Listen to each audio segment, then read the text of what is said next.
Halo warga Nobar, gimana kabarnya hari ini? Dan kali ini saya akan membawakan film yang menceritakan tentang seorang pembunuh bayaran yang sudah pensiun dan berusaha hidup tenang di Indonesia, tapi malah diusik oleh sindikat perdagangan manusia yang menyakiti anak angkatnya. Penasaran dengan kelanjutannya? Ya udah, daripada berlama-lama lagi, langsung saja siapkan mata, telinga, dan anu-anuan kalian semua. Mari kita nobar, dan inilah Message Man. Why don't you take this to the house? I'll get the rest.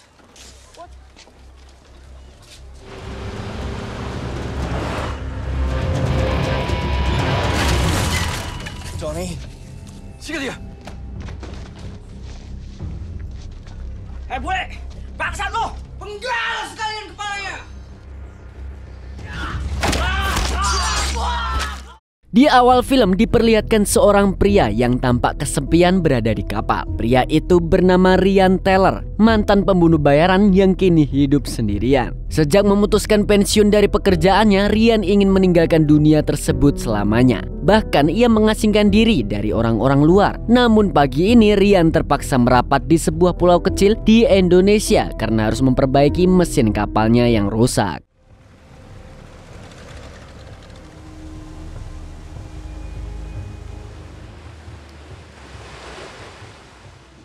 Ini. Ya. Mekanik. Oh. Pagi itu Ryan berjalan di sekitar perkampungan dan menemukan seorang tukang mesin di pasar. Tukang mesin itu mengatakan kalau ia butuh waktu 3 hari untuk memperbaiki mesin diesel yang diinginkan Ryan. Namun karena Ryan tidak ingin tinggal terlalu lama, ia hanya meminta waktu 2 hari supaya bisa cepat pergi. 3 days.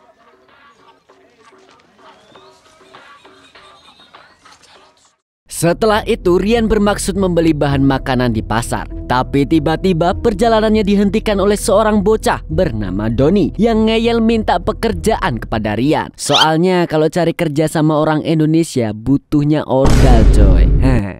You need help. I good worker. Meskipun awalnya enggan, Ryan akhirnya menerima Donnie. Donnie ternyata berasal dari keluarga miskin dan yatim. Ia hanya tinggal bertiga bersama ibu dan adik perempuannya. Tapi karena sudah diberi pekerjaan, Donnie mengundang Ryan makan malam di rumahnya sebagai ucapan terima kasih. Jadi kamu kerja lagi ya sama bapaknya? You want to come to our house to eat? You're very welcome, Mr. Ryan. Tak lama setelah itu, Donnie ikut dengan Ryan ke kapal. Sebagai buruh angkut, Donnie membawakan bahan-bahan makanan hasil belanjaan Ryan dari pasar. Dan di kapal Ryan, Donnie menemukan berbagai senjata seperti tombak dan panah yang membuat Donnie merasa bingung apa pekerjaan Ryan yang sebenarnya. What do you for job? I'm retired. It means I don't work anymore.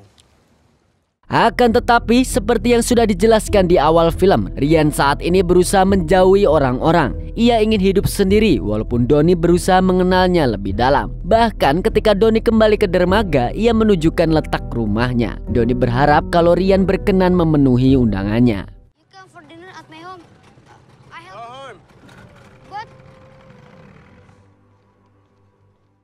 Malamnya Ryan kembali lagi dengan kesendiriannya. Pada saat itulah Ryan merasa begitu sepi, lalu berpikir untuk pergi ke rumah Donnie. Di rumah Donnie sendiri, bocah itu terus-terusan bercerita tentang bule misterius yang ia temui di tepi pantai. Tadinya teman-teman Donnie tidak percaya, namun mereka semua bungkam ketika Ryan tiba-tiba datang ke rumah Donnie. Mr. Ryan, tinggi kan?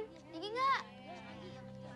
Kedatangan Ryan itu langsung disambut antusias oleh Donnie. Bahkan bukan cuma Donnie, ibu Donnie yang bernama Genti itu merasa terkejut. Ryan kesana juga tidak datang dengan tangan kosong. Ia sengaja membawa ikan tuna segar hasil tangkapannya sendiri untuk hidangan makan malam. Dan sembari menunggu Genti memasak makan malam, Donnie menunjukkan ayam kesayangannya pada Ryan.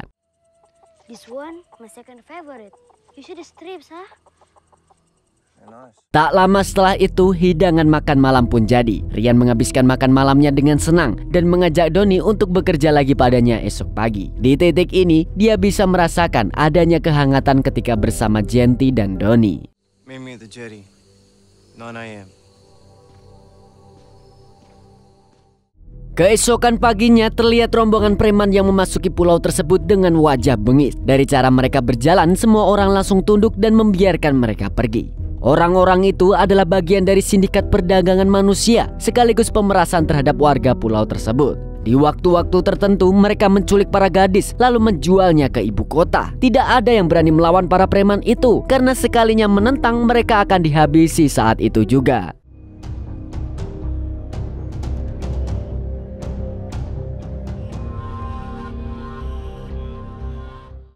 Sementara di saat yang sama, Ryan membuatkan panah untuk Donnie. Ia juga mengajari Donnie cara menggunakannya. Sesaat kemudian Donnie pulang ke rumah sambil membawa ikan segar hasil tangkapannya. Barulah setelah itu Ryan pamit karena ia ingin memeriksa mesin diesel yang telah diperbaiki.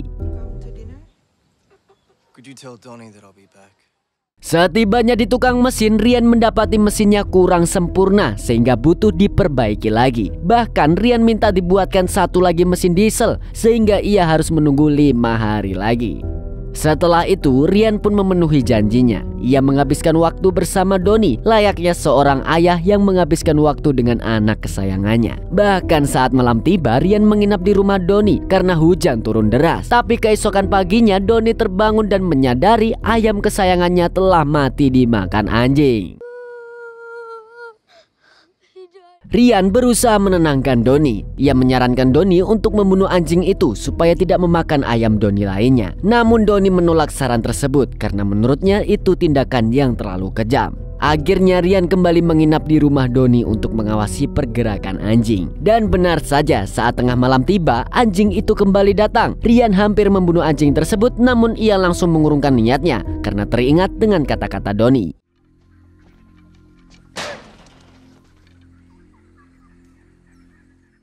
Keesokan harinya Ryan kembali ke pasar untuk membeli bahan-bahan makanan bersama Donnie. Seperti biasa, Donnie bekerja menjadi kuli angkut dan akan membawa barang belanjaan itu ke kapal. Namun tiba-tiba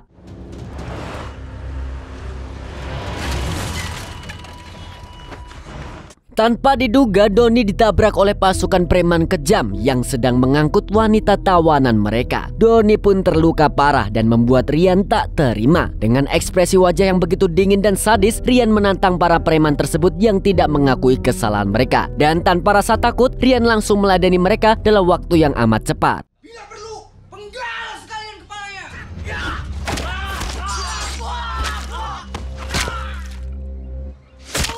Sesaat kemudian, Ryan mengakhiri pergelutan dan membawa Donnie pulang ke rumahnya. Saat itu, pimpinan preman yang bernama Asep menyadari kalau Ryan adalah orang yang dicari oleh bosnya. Namun sebelum ia kembali, Asep memeriksa kondisi teman-temannya terlebih dahulu, yang ternyata sudah tewas dengan tubuh yang tak lagi utuh. Sementara itu, Ryan yang menggendong Donnie ke rumah seketika disambut pekian histeris oleh Genti. Genti tak menyangka kalau anaknya terluka sangat parah.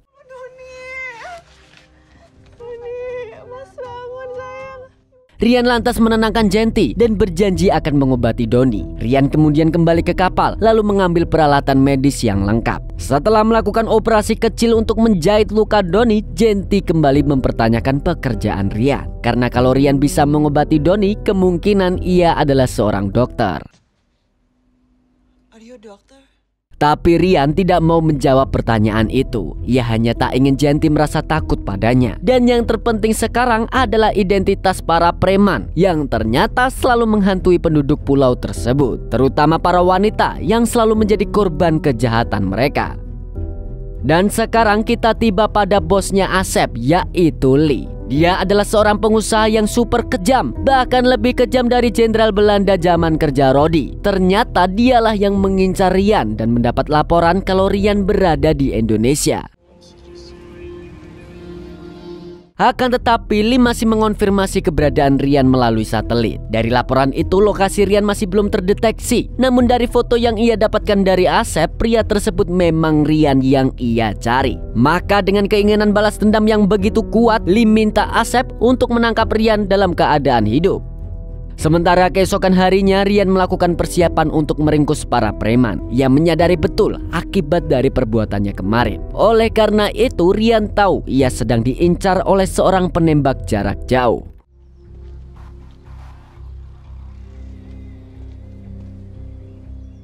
Penembak itu berencana menghabisi Rian dari jarak berkilo-kilometer jauhnya. Tapi berkat pesan dari Lee, penembak tersebut langsung membatalkan niatnya dan membiarkan Rian terbebas setidaknya untuk saat ini. Rian sendiri kali ini berniat mengambil sesuatu untuk keperluan kapalnya. Lalu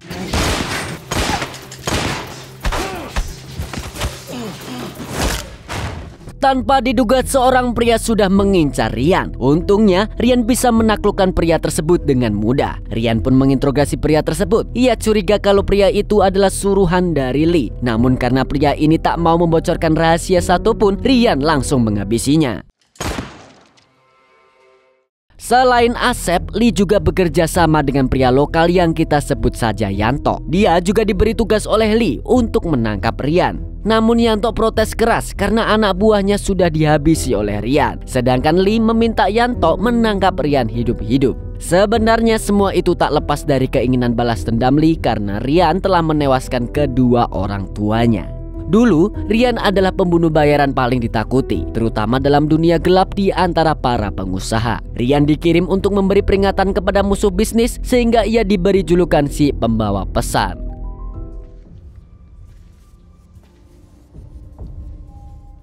Gara-gara kejadian itu, sekarang Lee ingin menangkap Rian dan menghabisi Rian dengan tangannya sendiri. Sedangkan Rian saat ini tengah memasang jebakan di beberapa tempat seiring dengan rencananya ingin menghabisi para preman. Setelah itu ia menemui si penembak jarak jauh yang tak lain adalah mantan rekan kerjanya sendiri. Tom, why? Money. Ternyata 20 tahun yang lalu Tom dan Rian sama-sama menjadi pembunuh bayaran. Dan kalau Rian memutuskan untuk berhenti, Tom tetap meneruskan pekerjaan itu. Bahkan ketika ia ingin pensiun, Tom harus dihadapkan pada kenyataan pahit bahwa ia butuh uang besar. Oleh karena itu, Tom terpaksa menerima pekerjaan dari Lee untuk membunuh Rian. Rian pun merasa bersimpati, namun karena ia merasa Tom berpotensi membahayakan, ia tetap membunuhnya. What's your granddaughter's name? She's the most beautiful thing. Dengan tewasnya Tom, Lee semakin geram. Segera saja ia menyuruh Asep dan anak buahnya untuk mendapatkan Rian. Tanpa mereka tahu bahwa Rian sudah menunggu para preman tersebut untuk dihabisi sendirian.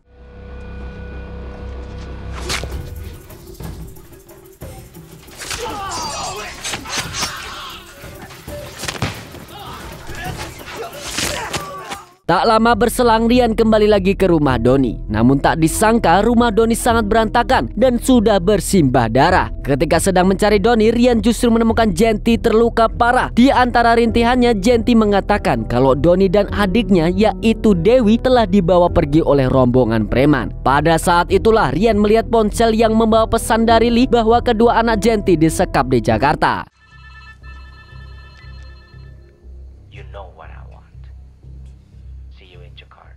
Rian pun segera mencari bantuan para tetangga untuk merawat Genti. Rian pamit sekaligus berjanji akan membawa pulang Doni dan Dewi kepada Genti. Bersamaan dengan itu, Yanto menghubungi Lee dan protes keras karena sekarang anak buahnya semakin sedikit. Hampir semua anak buah Yanto tewas di tangan Rian. Dan sekarang Yanto semakin panik karena Rian sedang menuju ke kapalnya. Bunuh perempuan-perempuan itu. Semua ini gara-gara kau. Selesaikan apa yang sudah kamu. Saat ini Yanto berniat menghabisi semua tawanan wanita yang ada di kapalnya. Niatnya adalah supaya Rian tidak mengejarnya lagi. Tapi Yanto salah karena Rian sudah tiba di kapal tersebut. Rian akhirnya berhasil menemui semua sandera dan memberikan senjata api untuk perlawanan. Seolah-olah Rian memberi kesempatan kepada para wanita tersebut untuk balas dendam.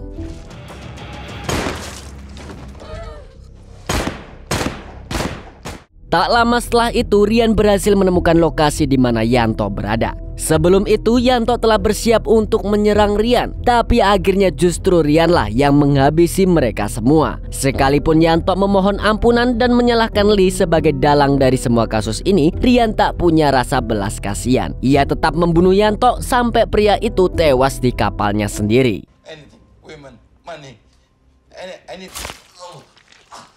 Setelah itu, Rian menghubungi organisasi para pembunuh bayaran yang ada di New York. Sebelum tiba di Jakarta, Rian mencari sniper lokal yang bisa membantunya dalam misi pembebasan Doni dan Dewi.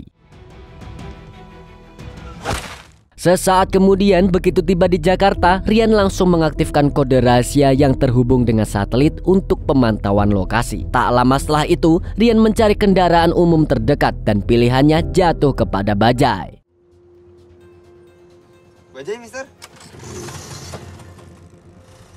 Sopir Bajai tersebut bernama Adi. Tadinya Adi tak punya firasat apapun tentang Rian. Namun ketika mereka sudah tiba di lokasi, Adi baru menyadari bahwa Rian bukan penumpang biasa. Apalagi Rian tengah menyiapkan senjata api dan menyuruh Adi untuk menunggunya di sini. Seketika Adi menolak, namun karena Rian mengatakan bahwa ia akan membebaskan penculikan seorang anak, Adi pun bersedia meskipun ia ketakutan setengah mati. Adi, these people, they take children like your daughter.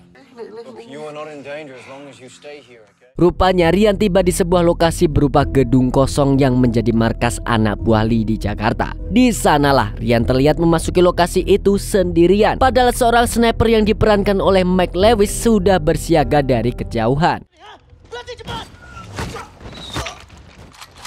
Rian kemudian meneruskan perjalanannya hingga menemui pengawal yang berada di ring kedua. Dengan gerakan yang penuh perhitungan, Rian seketika menghabisi mereka semua. Dan di saat Rian memasuki gedung untuk menyikat nyawa para preman yang ada di sana, Adi mulai dicurigai dan hampir dihabisi juga oleh para preman. Namun untungnya nyawanya diselamatkan oleh sang sniper.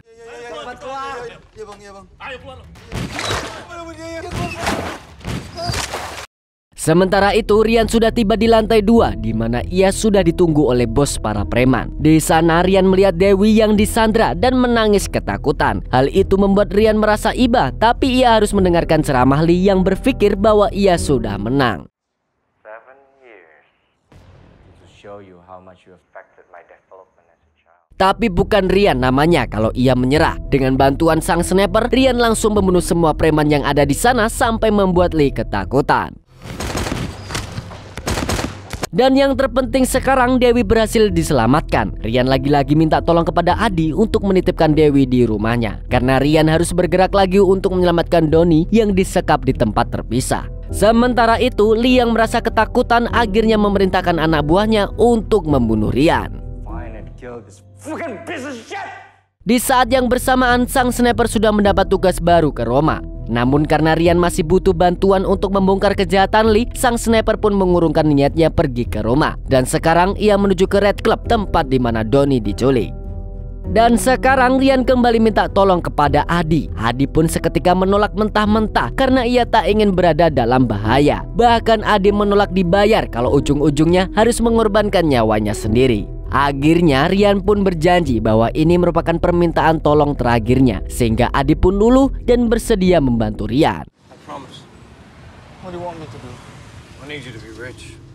Ternyata Adi diberi misi untuk pura-pura jadi orang kaya dan menyogok semua petugas keamanan yang ada di sana. Seperti biasa, namanya juga orang Indonesia, pasti langsung nurut kalau disogok sama duit.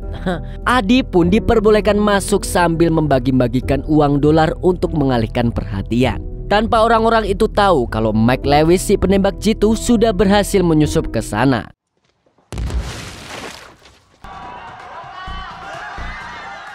Akhirnya setelah semua petugas keamanan lumpuh, Rian bisa memasuki klub dengan leluasa. Ia bahkan turut menyelamatkan seorang wanita yang masih berada di sana. Tapi tak disangka wanita itu ternyata salah satu antek Lee yang ingin membunuh Rian.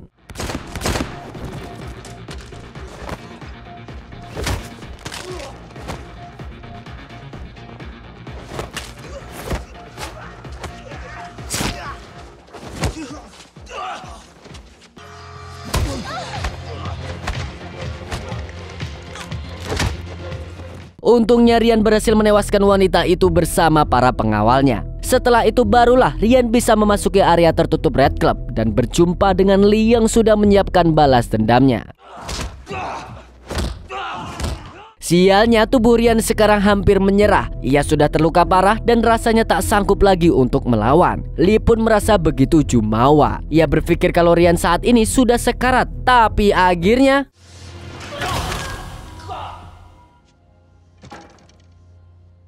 Akhirnya Lee tewas di tangan Donnie dan Ryan. Setelah itu mereka berdua pergi dari Red Club. Beriringan dengan itu, polisi Indonesia yang memang suka telat itu, nggak tahu kenapa itu belakangan ini akhirnya datang untuk mengamankan lokasi. Dan Adi diam-diam kabur karena tak ingin terlibat dalam kasus tersebut.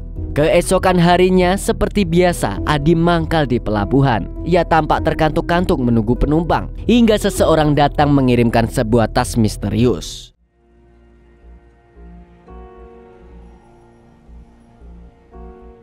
Meski awalnya kebingungan, Adi menyadari kalau tas itu dikirim bersama kode rahasia untuk membuka kuncinya. Dan begitu tasnya terbuka, terlihat foto Ryan bersama Donnie dan Dewi. Hal itu membuktikan kalau Ryan berhasil menyelamatkan kedua bocah tersebut. Dan secara otomatis membuat Adi merasa bangga karena ia telah membantu menyelamatkan nyawa-nyawa tak bersalah. Dan film pun tamat.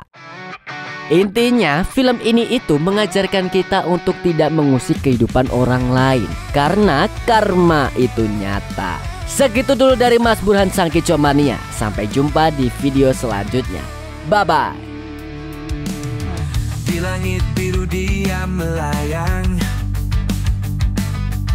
sayap putih terbentang lebar. Angin membawa bisikan siang, burungku terbang melesat.